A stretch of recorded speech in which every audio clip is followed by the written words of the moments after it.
अस्सलाम वालेकुम viewers, welcome to my channel teacher Pakistan.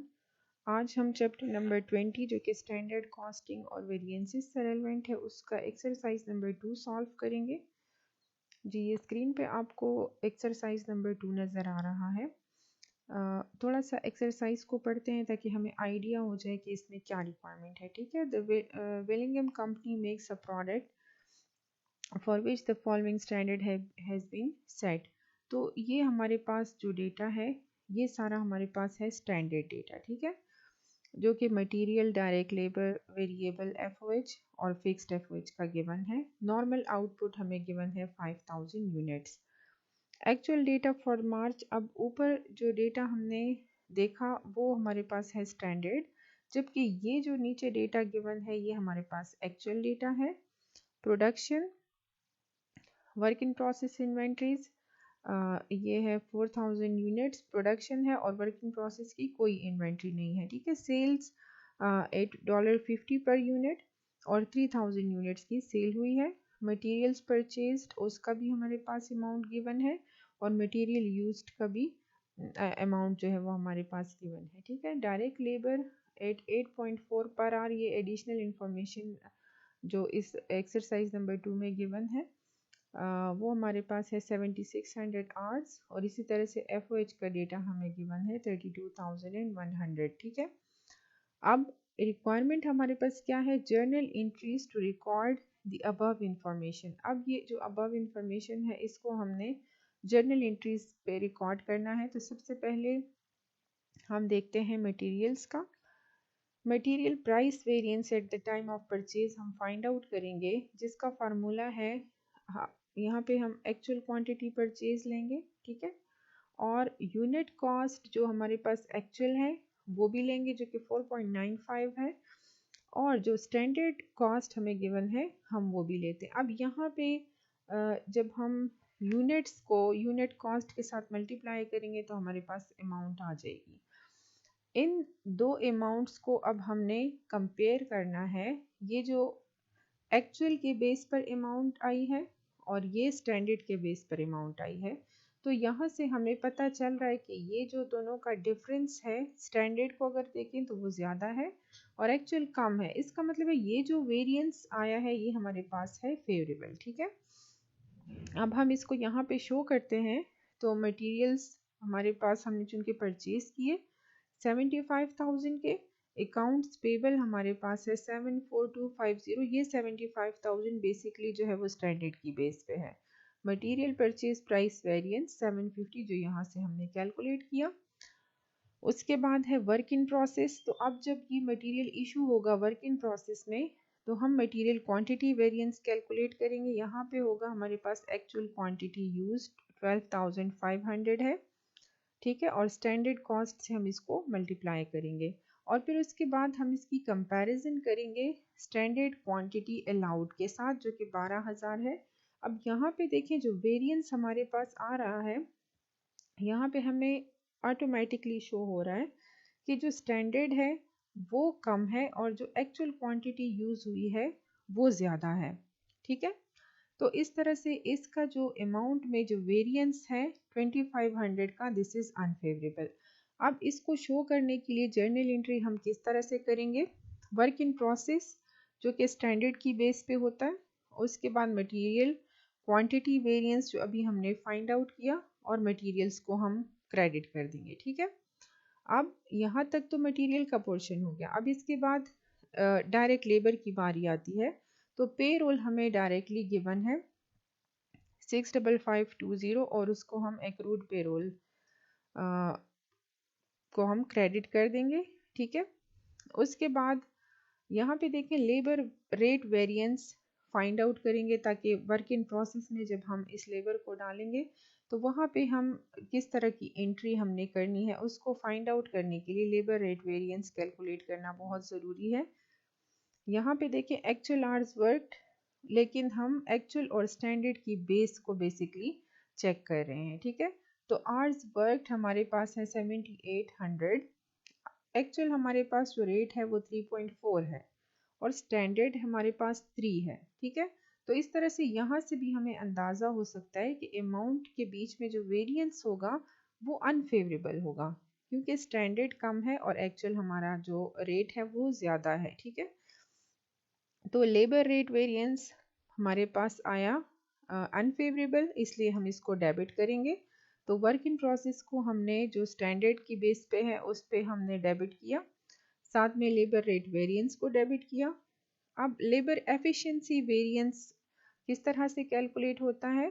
Actual hours work और स्टैंडर्ड आवर्स अलाउड की बेस पे। अब यहाँ पे देखें, एक्चुअल आवर्स वर्क जो है वो 7800 है, ठीक है, और जो स्टैंडर्ड आवर्स अलाउड हैं वो है 8000। इसका मतलब है कि एक्चुअल आवर्स हमारे पास कम यूज़ हुए हैं, तो ये जो वेरिएंस है ये हमारा शो करेगा फेवरेबल। ठीक है, तो अब इस फेवरेबल का इफेक्ट हम जर्नल एंट्री में किस तरह से करेंगे? लेबर एफिशिएंसी वेरिएंस 1600 और पे रोल जो हमारा बनता है वो बैलेंसिंग अमाउंट है। ठीक है, अच्छा, अब इसके बाद मटेरियल लेबर के बाद जो थर्ड इम्पॉर्टेंट मैन्युफैक्चरिंग कॉस्ट है वो हमारे पास है फैक्ट्री ओवरहेड।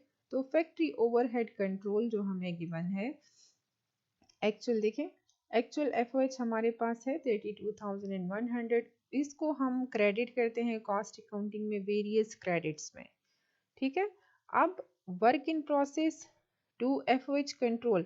अब देखिए यहाँ पे हम इसकी कैलकुलेशन करेंगे स्पेंडिंग वेरिएंस की। अब स्पेंडिंग वेरिएंस किस तरह से कैलकुलेट होगा? एक्चुअल एफओएच की हम कंपैरिजन करेंगे budget allowance based on actual hours work के साथ। ठीक है, तो फिक्स एक्सपेंडिचर हमें गिवन है, वेरिएबल हमने कैलकुलेट करना है on the basis of actual hours into 1.5 variable FOH rate. ठीक है, जो कि स्टैंडर्ड है हमारे पास, उसके थ्रू हमने कैलकुलेट किया। तो ये एक्चुअल और स्टैंडर्ड को जब हम कंपेयर करते हैं तो this variance will be unfavourable. ठीक है, तो अनफेवरेबल का मतलब ये है कि ये वेरिएंस हमारे लिए अ टाइप ऑफ हम इसको ट्रीट करेंगे लॉस की तरह। ठीक है, तो ये देखें, फैक्ट्री ओवरहेड स्पेंडिंग वेरिएंस को हमने यहाँ पे डेबिट कर दिया। अब इसके बाद वेरिएबल एफिशिएंसी वेरिएंस को हम देखते हैं